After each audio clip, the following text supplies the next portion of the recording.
Good, happy Sunday morning, November 17, 2019. I'm Riley King, and welcome to the Riley King Newscast, right here on the Riley King Network. Let's begin. First up, Dover police investigating death of 5-year-old boy. Let's take a listen to that video from WMUR News 9, Tim Callery.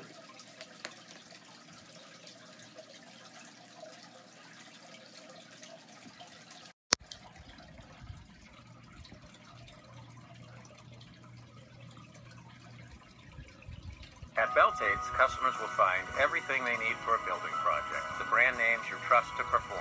And with a fleet of over 50 delivery vehicles, we deliver when and where our customers need them. Beltates Building Products. 9 locations throughout New Hampshire and Massachusetts. Just a devastating situation playing out here in Dover. That little boy was found dead earlier this morning, and now investigators are working to figure out just how he died. Our heart goes out to the family here. It's really too bad. Lieutenant Brant Dolleman says the 911 call came into the Dover Police Department just after 9 o'clock Saturday morning. A 5-year-old boy found unresponsive by family. Police and fire rushed to the Summer Street home, but it was too late. The boy was pronounced dead at the scene. This is a terrible tragedy for everybody involved, including friends and family of this young boy. It's a terrible tragedy for, quite frankly, the paramedics and patrol officers that have to respond to these types of things. Very few details are being released at this time. Police are not calling this death suspicious, but as for how the boy died, that is still unknown. That's what's under investigation. We're working with the Office of the Chief Medical Examiner to determine that. The next step in this investigation is to have an autopsy. An autopsy has been scheduled for Sunday. Investigators hoping it will provide some insight into how a young life was tragically cut short. Meantime, investigators are asking anyone with information to contact the department. While we always want people to reach out to the police department, there's not specific information we're expecting the public to bring forward in this particular case, but certainly if people have information, we want them to feel free to come forward. And again, an autopsy is scheduled for tomorrow. Reporting in Dover, I'm Tim Callery, WMUR News 9. Okay, and there you go on that video and that report.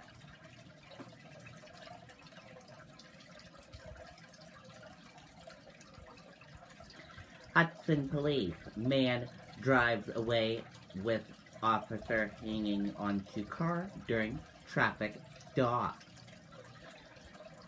The Rogers is also accused of leading officers on a multi-state chase, police say.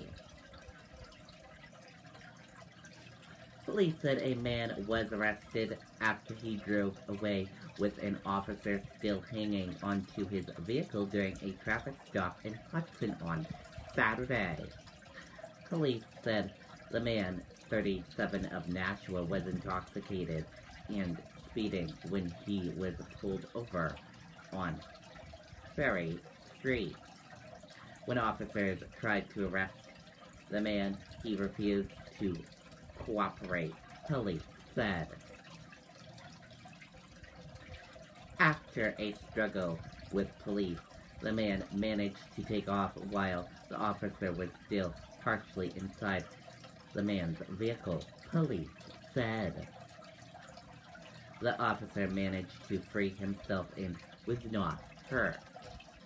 Police said the man was later arrested in Massachusetts after leading police on a chase over the New Hampshire-Massachusetts border.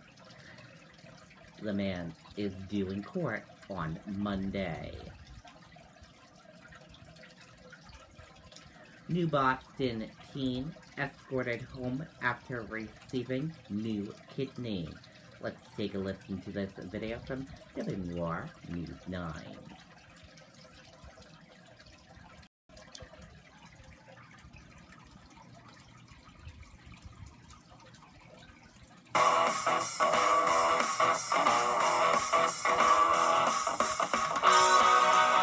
This morning, a new Boston teenager is back home after receiving a new kidney.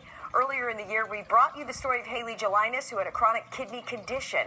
Gelinas endured a mountain of medical obstacles and needed a new kidney after being on dialysis for almost 2 years. 11 months later, Gelinas got the kidney transplant. On Saturday, the new Boston Fire Department escorted her back home from Dartmouth-Hitchcock Medical Center. Okay, and there you go on that report. And we are so happy she is doing well and has a new kidney.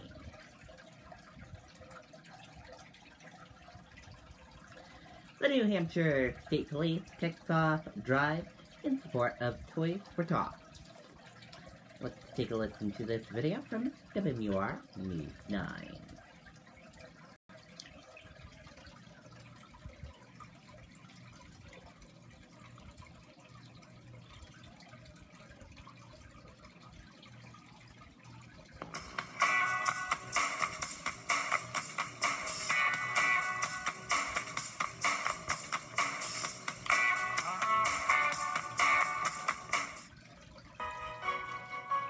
State Police kicked off their Stuff a Cruiser campaign today. Troopers collected unwrapped toys at Bass Pro Shops and Hooksett.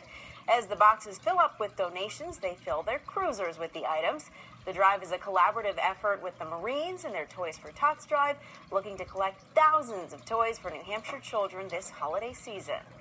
The toy drive is a great time for the State Police as well as the Marine Corps to come together along with members of the community and engage with the members of the community while also helping a great cause.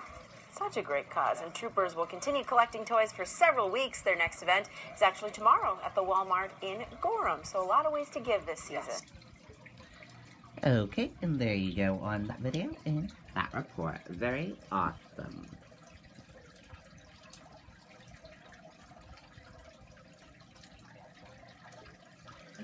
Rye Fire Department responds to brush fire. It happened on Lock Road.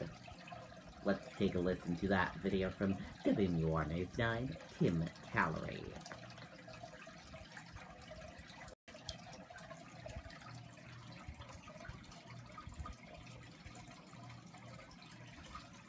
Chapel Tractor has been in our family since 1955, when great-grandfather Pearlie and our grandfather George decided... Well, firefighters from 2 towns were called to a brush fire on Lock Road in Rye. That happened just after 5 o'clock this evening. Officials say a resident on that road had a permit to burn, and that fire spread to a nearby marsh. It took firefighters about 20 minutes to knock down those flames. About a half of an acre burned. Once you get a fire in there, it moves very fast, so it really gives off a lot of fire, and it just, if there's any wind at all, it'll move quickly. So that's what happened here. Fortunately, it wasn't the windy day that we've had over the past week. Northampton also assisted in this fire. No injuries were reported. Okay, and there you go on that video and that report.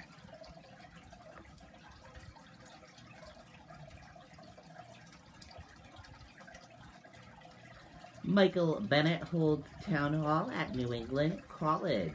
Some Democrats need moderate candidate in 2020. Let's take a listen to that video from WMUR News 9, Adam Sexton.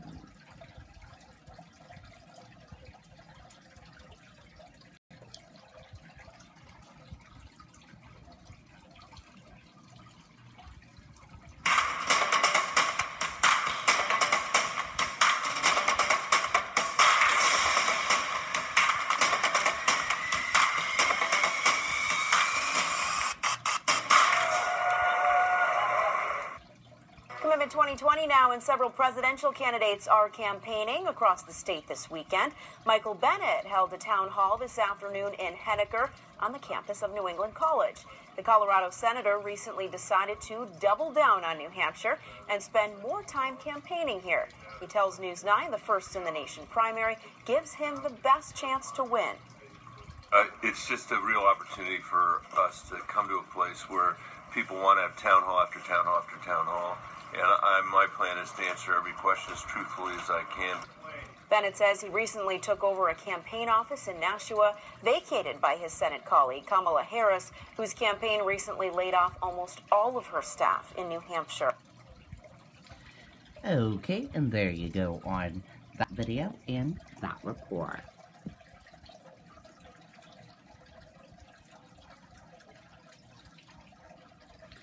And now let's take a look at your 2020 New Hampshire candidate tracker for today. We have one candidate today in New Hampshire.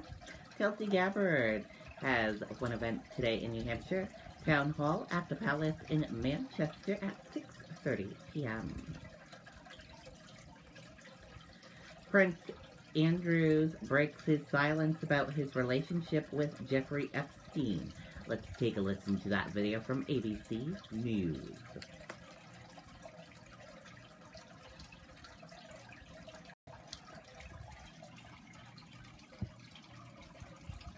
Prince Andrew answering questions for the first time about his relationship with Jeffrey Epstein and accusations of sexual abuse, all in a no-holds-barred interview with the BBC. This morning, Prince Andrew breaking his silence about the teenager in this 2001 photo, who says in court papers she was forced by Jeffrey Epstein to have sex with the prince. The prince claiming in an exclusive interview with the BBC he doesn't remember meeting her. I have no recollection of ever meeting this lady. None whatsoever. You don't remember meeting her? No. Virginia Roberts Giuffre, now a 35-year-old mother, says British socialite Ghislaine Maxwell recruited her when she was 16, then groomed her to become Epstein's teenage sex slave. In court filings in a defamation case against Maxwell, Giuffre claimed Epstein ordered her to have sex with some of his powerful friends, including, on 3 occasions, Prince Andrew, in London, at Epstein's home in New York, and on his private Caribbean island. He knows exactly what he's done, and I hope he comes clean about it. But now, the prince addressing his long relationship with Jeffrey Epstein, even after the financier was convicted of soliciting prostitution from a minor in 2008 and was a registered sex offender. The prince, seen in this video obtained by the Daily Mail, appearing in the doorway of Epstein's home. The problem was the fact that once he had been convicted, I stayed with him.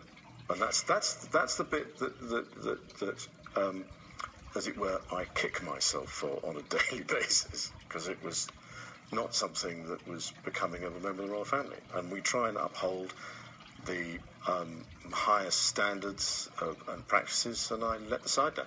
Simple as that. Epstein died of an apparent suicide in jail awaiting trial for child sex trafficking charges. Still, Giuffre and dozens of Epstein's accusers are vowing to get answers. I won't stop fighting. I will never be silenced until these people are brought to justice. And this is still an active investigation. Prosecutors are looking into whether anyone else participated in or facilitated abuse. As for Ghislaine Maxwell, she has not been charged with any crime and has insisted that all of Giuffre's allegations, including those about Prince Andrew, are false. It's amazing, even after Epstein's death, these conversations and some of the investigations still moving forward. Fascinating. Thank you, Eva. Okay, and there you go on that video and that report. And that is it for this morning edition of the Riley King Newscast, right here on the Riley King Network. I hope you all have a great rest of your Sunday, everyone. And I'll see you back here later on today for another newscast. And I'll have a news report coming up in a little bit. Goodbye.